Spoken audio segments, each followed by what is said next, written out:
Welcome to the Devil's Digest podcast. I'm your host and DevilsDigest.com publisher, Hood Rubino, and with us over here is sophomore offensive lineman Champ Westbrooks.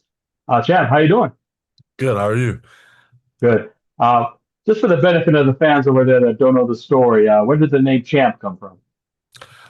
It came when I was a baby. I was getting my shots and I didn't cry. My pops was like, "You took it like a champ," and that just stuck with me. I'll tell you what, that definitely is a good reason to nickname you Champ, no doubt about that. Tell me about your off season. I know that you see all these videos and you guys are like hooting and hollering, in the weight room. So when Kenny Dillingham says, did you guys work harder than anybody in the country, but still have more fun than anybody in the country? You just see videos like that from the weight room. It looks like it's pretty much true. Yeah, we definitely have more fun working harder than anybody else in the country. Like that's something like we talk about a lot. Like especially this off season, a big thing was getting to know each other while being able to put in that work. And I feel like this off season we've gotten really close as a group, and I really like the group that we have so far. And what's interesting, you're talking about being close as a group because when I actually asked Kenny Dillingham just a couple of days ago, how does he see the position battles on the offensive line? He said it's not only about who's the best player at center, left guard, right tackle, what have you, but it's really about the chemistry. And maybe sometimes, a player X will play over player Y, even though player Y might be better, but player Y doesn't mesh with the rest of the players as much as player X, for example. How important has it been, in your college career, to really mesh together, not only on the field but off the field too? It's been huge. Like it's definitely something our whole staff emphasizes. Coach T emphasizes it a lot.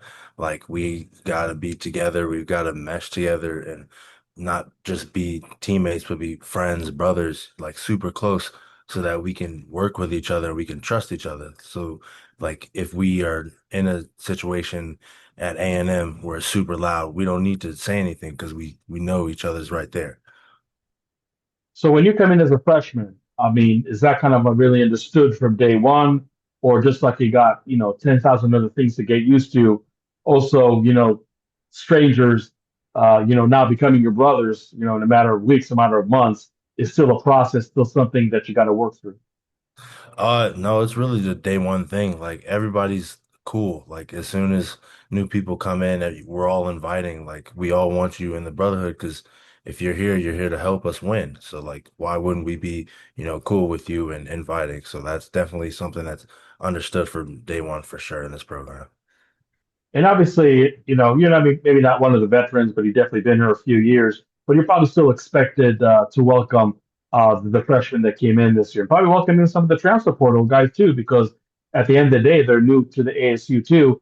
What's one lesson you took from your freshman year, as when players were welcoming you back then, that you kind of apply right now when you welcome new players to the team or new players to the defensive line, I should say?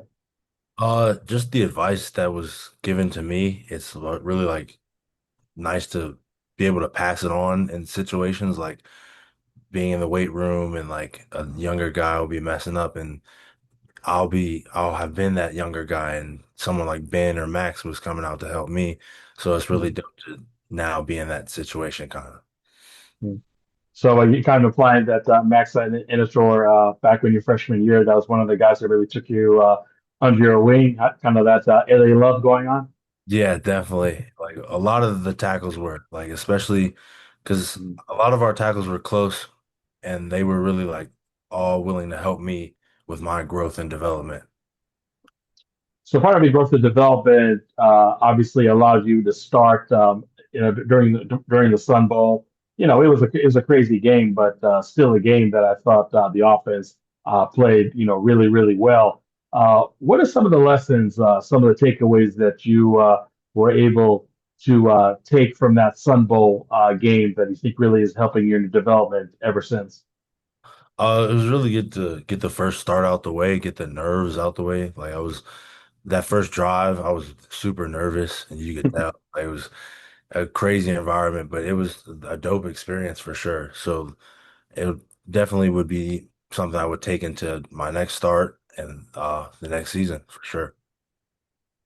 When you look at just your skill set, from that Sun Bowl game until right today, what are some of the things you feel you made a big improvement on, back then until now?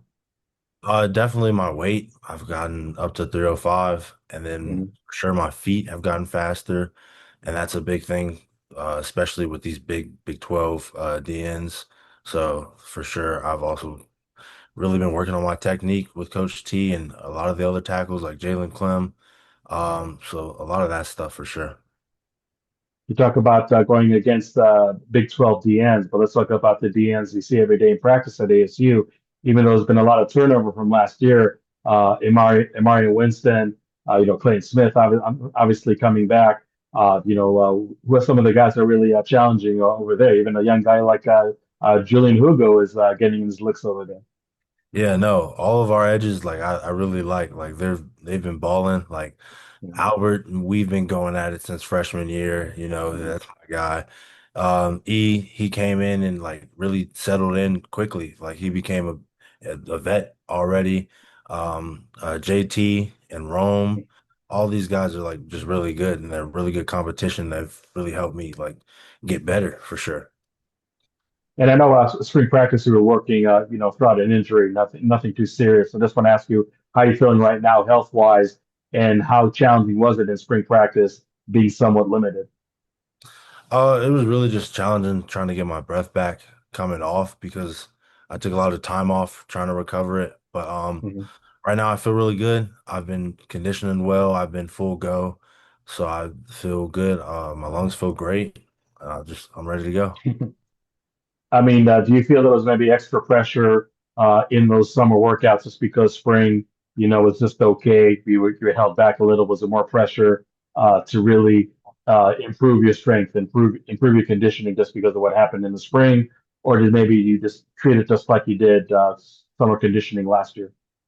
No, it was definitely like a way to like reevaluate and just look at myself and say I've got to get better because Mhm. spring was just okay and it could have been great.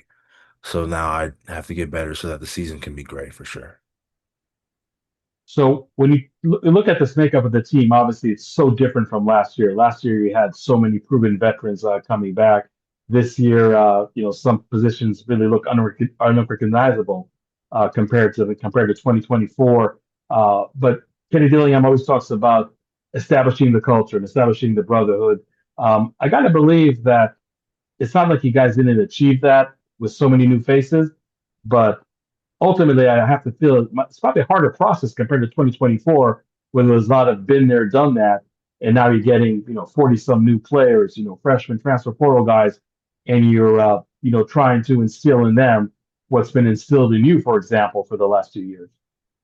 Yeah, I definitely think it could seem that way, but I feel like this is a similar build to the 2024 team for sure. Mhm. Like with a lot of new guys coming in, there were a bunch of new guys also coming in that year. So I definitely feel like we've already built a bond, and I think that bond is only going to get better. And yeah, that's how I feel about it. Yeah. I mean, do you think it becomes easier to establish that bond and really get the newcomers on the same page quickly? Do you think that's really a testament to how strong the culture is that, like you're making it sound like it may seem hard, but it's pretty effortless? Yeah, a lot of the guys came in and really bought in really quick. I I see it every day. Like these guys are really bought in and they're ready to go for us, for the Sun Devils for sure. Hmm. So obviously, I know that you're pegged obviously at offensive tackle. Left side, right side. Do you have a preference? Do you see yourself maybe having an easier path on the field on one side of the line versus another? I definitely can play both. Really, I do feel comfortable at left, but I Mhm. really have gotten to like right. I played it all freshman year, so right now it's just really wherever they need me right now. Talk a little about the recruiting process. I know it looks like a million years ago, but with Saga Tuitele, but what kind of vibe does Saga Tuitele give throughout the recruiting process, and how true is it that all the coaches at ASU really don't change up on you or anybody else, regardless of position? Like the same coach you see in the recruiting process is the same coach you see from day one when you arrive there in the spring. Yeah, no, he's definitely the same guy. Like he was for sure the same guy for me. He was very straight up, like got to the point about everything, very serious, and you could tell he was really about it. So, and that's as soon as I got here, same way, just he coached a little harder. That's expected, but like nothing changed about his personality. So for sure, he's same guy. Just want to talk about something fun you did off the field. I think it was earlier in July. The Big 12 Beyond Borders program. You and some select student athletes across the conference got to go to Washington, D.C., experience the Capitol, maybe talk about all these new rules they want to put on college sports and everything. Just describe how you got selected to this to begin with, and what was the experience like when you went up to D.C.? It was something me and DJ Foster talked about. He wanted me to really, expand my palette at the school and extracurriculars and not just be a football player, be more than that. So he signed me up. He chose me for this event, and it was a really dope event. I got to go to DC with a bunch of really cool people from around the Big 12 and a lot of other student athletes. And it was really cool to, get to know them as well. And, kind of like just, even though we're in the same conference, we play each other, all that. It was good to put that aside and really get to like talk about real issues and stuff. So it was definitely a dope experience for sure. I mean, I'm sure I'm curious, just like a lot of it, other ASU fans are. So you have all these student athletes of the Big 12. You're going up to the Capitol. Ironically, a lot of talk while you guys are in the Capitol about fixing college sport, salary cap, limiting transfers, and all that. How much did that topic come up when you guys were actually there in Washington D.C. during this experience? Uh, a lot actually. It was actually when we went to go talk, it was one of the main topics that we focused on for sure. And it pretty much took up most of the time in our meeting. So, do you feel like it's good for those lawmakers to hear from student athletes like yourself, like, hey, this is what we need to do to fix the system because, the system is broken. A lot of have and have nots, a lot of controversy about what teams are doing out there. Do you feel that maybe you and those student athletes had just a small influence on the lawmakers? Because it's one thing, to do a Zoom call or to do some emails, but now when you have a face-to-face meeting, it probably hits differently for those lawmakers. Right. And I think like especially coming from student athletes who are experiencing, what's going on and, everything, I definitely think that's what they want to hear for sure. And I definitely hope that we got across to them. I think we did for sure. A lot of longtime fans or people like myself that have been covering the team for 27 years now uh, don't even joke when we say that ASU football, for whatever reason, when expectations are high, things don't go well. But the opposite is definitely true. You were here in 2024. You know about that infamous Big 12 media poll that picked ASU last. You guys end up champions. I did not pick you guys last. I'm not saying I picked you guys first, but I did not pick you guys last either. As you know, ASU broke the system. It has not been a Big 12 media preseason poll ever since. And you Right. guys are the reason. But do you feel that you have that underdog mentality that you kind of felt in 2024, where everybody's talking about Texas Tech and BYU, mixing in Arizona, which I'm sure doesn't put a smile on your faces, Houston maybe. Do you feel like it's the same sentiment? Like a lot of people are counting ASU out, and that might be a mistake? I definitely think it's similar. Like once again, going back to 2024, it's really similar. I don't like to like compare it, but it's just we do kind of feel like underdogs. Like, they're doubting us again, so we just gotta prove them wrong. What do you think it's going to take to prove the critics wrong? I mean, you're with the team, back in spring practice and then during workouts. What are some of the signs that you feel like, hey, you know what, this kind of feels like 2024 that we can sneak up on people? I just feel like going through camp, like once we get through camp, like after camp, you get that feeling like this is that team. We're ready. Like you have that feeling, you're ready to go play with them boys and just get at it. So in other words, like even though after spring practice, as well as you guys did, you feel like fall camp is like really the true test, the really true barometer to say like, okay, we can make something special. Yeah, I definitely think, especially out here in this environment, it's something that pushes us to really like pull together and just to count on each other for sure to get through it for sure. So for you personally, fall camp starting over here pretty soon on August 5th. What are some of the goals that you're putting on yourself that you could look back and say, okay, this is going to be a successful fall camp? And obviously, battling for a starting position, I got to feel that that's probably, maybe goal number one. But what are some other things you're trying to achieve over the next several weeks? Yeah, definitely getting that position is number one, but really just making sure that I'm ready for season time. Just like just mentally, physically, I want to be completely healthy and like just really just I'm gonna spend this time focusing on technique, finishing that, getting all that ready, because we've done all the work, put all the work in the summer, so now it's just time for the grind.